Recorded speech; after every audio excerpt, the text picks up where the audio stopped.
Matthew in South Carolina. You're on with Jim and Forrest. Hey, Matthew. Hey, how are y'all doing? Awesome, Doing man. How are good. You? I know there's. So it sounds like you want. I'll try not to run. That's fine. Says you want to talk about the biology of being trans.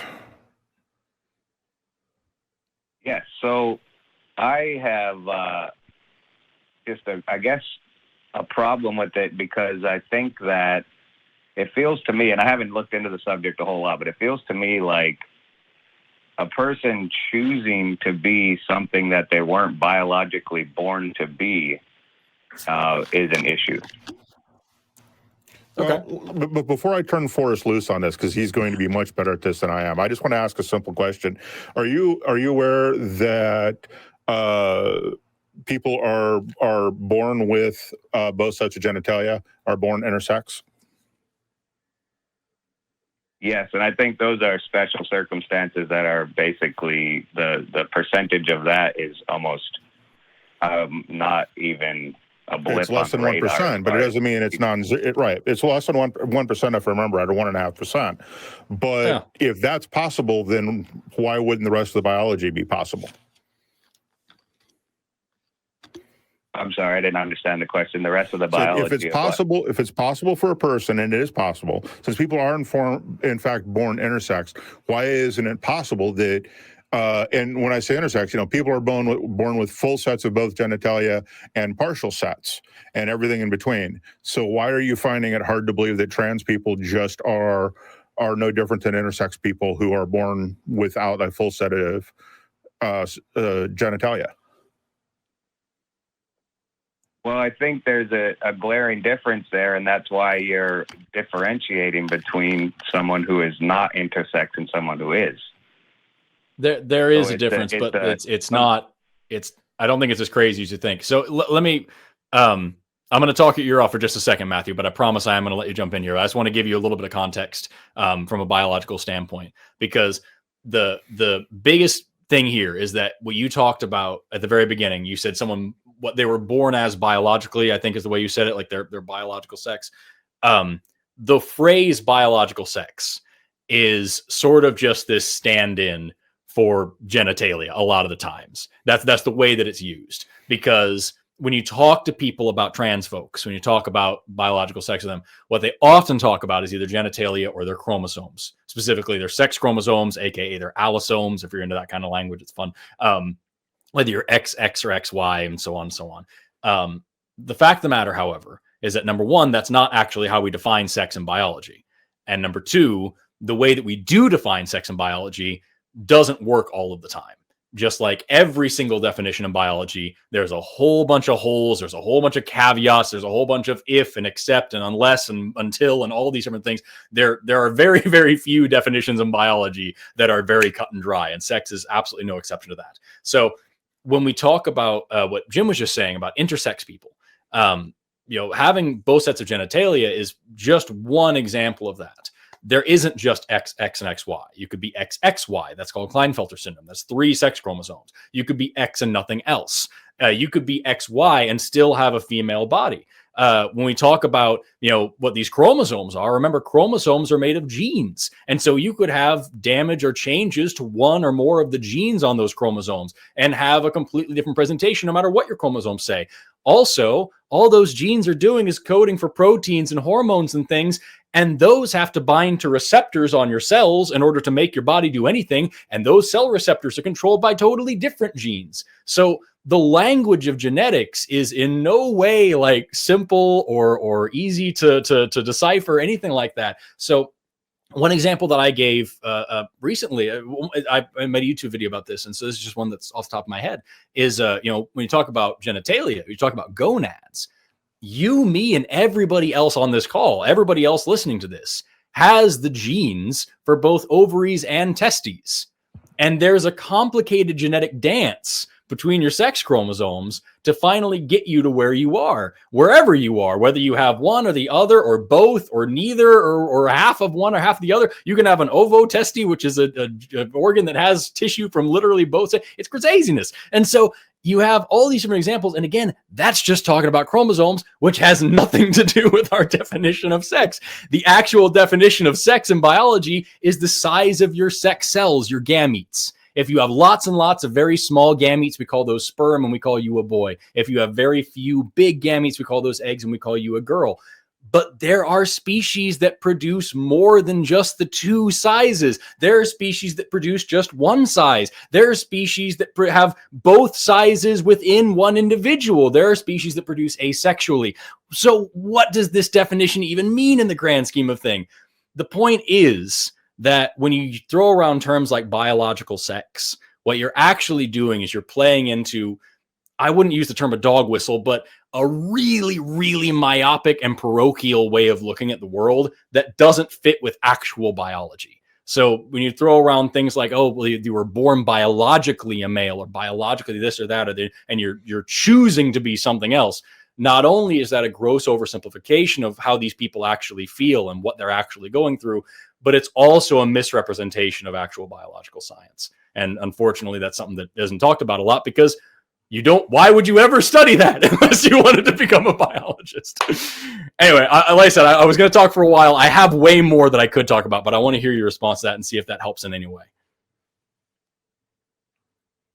Yeah, that's fantastic. I've never heard it explained quite that way. So from my viewpoint, I would think the vast majority, or I would think anyway, before you explained it that way, that the vast majority of people are born male or female, and then they don't feel like they're a male or female.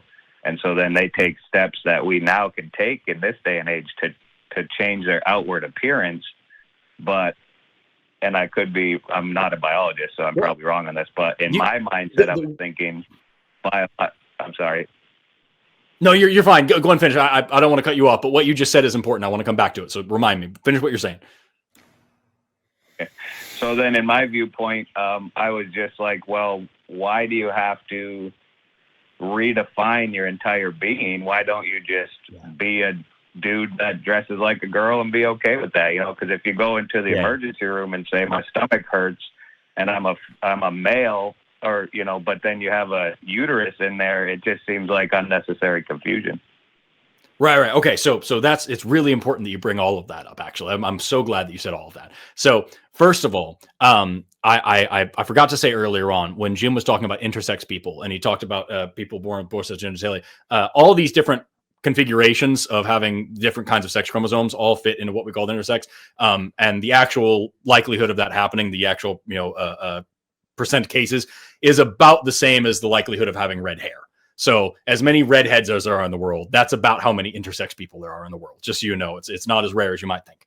And lots of people don't even find out until like well into their life when they, for some reason, have a DNA test and they're like, oh shit, it turns out I had this situation going on. Anyway, and so what you talked about there, when you talked about someone who's born a male, but they just don't feel like it. They don't feel this way or the other. There's a reason for that.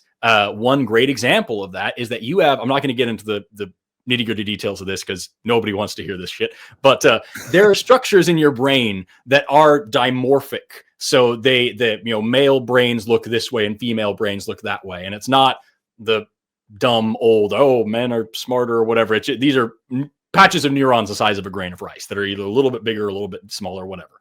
And we find consistently that trans people have brains that match their gender identities, not their genitalia. So it's not just that they woke up today and said, I think I want to be a girl today. It's that they literally have a woman's brain trapped inside, this, what you would call a male body.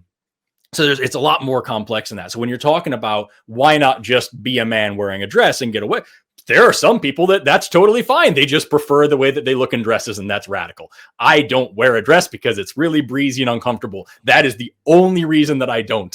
And so, like, if I had a different opinion, I would probably wear one, right? But that's not what we're talking about when we're talking about trans people. We are talking about women. This is not a man wearing a dress feeling like a woman. This is a woman who, may have had the body that she didn't want to have, but it's not just a man playing dress up. It's not a woman who feels this way or that way. So it's again, it's an oversimplification, but because I'm not going to get into a 3-hour lecture on all of this, but you don't want that either. But this is a woman who feels like a woman and is having to deal with the problems of having a man's body and being perceived as a man by, the people around her. As far as medicine, which was the last thing you brought up, and I'm so happy you said that at the last moment there, talking about, if you go to the hospital and you say, hey, I'm a woman and I'm here to do this, and then they, lift up her skirt and they're like, oh, well, you clearly don't have a uterus, so what are we supposed to do with you? This is why there's such a push for trans acceptance and trans visibility now. And this is why there's so many biologists that are trying to talk about this stuff, because the simple fact of the matter is, just like with our definition of sex, it doesn't function. And that's fine. In biology, that's fine. The same way our definition of species doesn't make any damn sense either. And that's fine in biology because we know how to work around it. But when you're talking about the general public, that can kind of get sticky because now there's legal issues and there's medical issues and there's, sometimes moral and cultural issues that come along with this.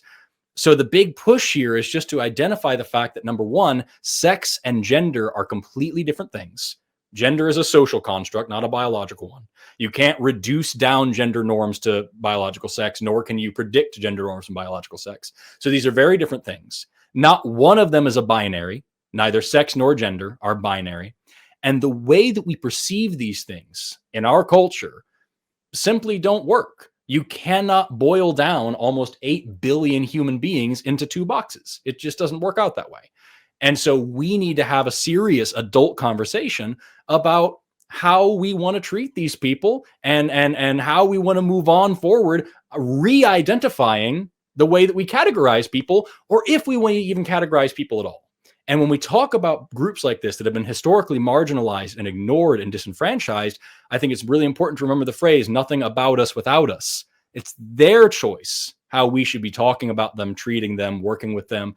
It's their choice to give us instructions on how they want to be talked to, the same way that you and I would expect to have a public civil discourse. And that's kind of the direction that we're trying to move this in now, is where do we go from here now that we realize things aren't nearly as simple as we once thought they were, because nothing in biology is basic biology. Where do we go from here? Does that help answer your question a little bit? Yeah, that's great. You brought up a good point too, that I was talking to the call screener about. You said in the same way that in biology, differentiating between male and female works, but not in social. But then you said it's the same thing as species. So I did have a follow-up question. What do you think about people? I've seen reports of people that literally feel like they are a different type of animal, so then they get major transformation surgeries and things like that to look like that animal and live out their life like a lizard or whatever. Isn't that sort of on the same? Oh, it's different, but it's sort of on the same plane. Do you think do you give the same freedoms to them socially as you would a male or female thing? So I think it's really important to point out the fact, and I'm not calling you out here, chastising you. I want to be very clear. I think you have good intentions asking that. But okay, I have a thick skin. You're not going to hurt my feelings. It's fine. Well, I just want to be clear that I don't think that I think that you're well intentioned in asking that question, but I think it's really important to point out the fact that conflating those two things is detrimental, because when we're talking about trans people, we're not talking about psychosis. We're not talking about a disorder. We're not talking about anything like that. We're talking about, there's a reason why gender dysphoria and this such are not considered the same thing psychologically today that they were 30 years ago. But when we talk about somebody who is, wanting to, be a lizard or whatever you're talking about like that, I think that is on a completely different playing field. I would have the same argument of just like, as long as you're not hurting anybody and it's you and however many other consenting adults, who gives a shit? Like, I would have that same philosophy, but I would have that same philosophy for a completely different reason. And honestly, you know what? I would view that specific situation the same way that I would with tattoos, piercings, or whatever else. If it makes you happy and you're not hurting anybody else, do whatever you want to do. There's that guy who's turning himself into the black alien, cutting off parts of his hand and his nose and all those things. If he's happy and he's doing what he wants to do with his own body, let him do it. That's radical. But I do want to make it sure to really clarify the fact that, the argument that usually comes out of what you just said is transracial, trans species, trans whatever else. is to diminutize and to make a joke out of being transgender, and that they cannot be compared in this way. Well, I wasn't obviously, like you said, trying to. I didn't think you were. That's why I was trying to make sure to say at the beginning. I think you were being good intentioned asking that, but I want to be very clear because there's a lot of other people watching that, you know, that those are not comparable, and there are a lot of other people who would use that example to be a dick. I don't think you are. I just want to make sure to make that clear for the rest of the audience. You know what I mean? So to be clear, you would not give somebody who felt like they were a lizard or felt like they were black and they're actually white, like you said, you wouldn't give them the same thought process as you would the male versus female issue. Then no, they would be in completely different playing fields. It would be a completely different conversation, completely different reasons, because concepts of species and concepts of race are completely different than concepts of gender, biologically, socially, all of the above. All right, cool. That makes a lot of sense. That was a great talk. I appreciate it. Thanks so much for listening to me ramble, Matthew. I appreciate your patience. Yep. Oh, that was fantastic. All right. Thanks, Matthew. Have a good day. All right. That was a good call. We had so many really nice people today. Yeah. And I think one of the things is gender is part of the human experience, whereas deciding you want to be a puppy for the rest of your life or something along those lines is not part of, well, I don't want to say it's not part of the human experience. It doesn't sound quite right, but it's not part of the same thing. Yeah, right? No, not at all. Not at all. That's why I didn't want to get into the details, but like I was saying, race, gender, species, these are all completely to try to talk about them in the same breath would be doing each of them a disservice. You know what I mean? Yeah.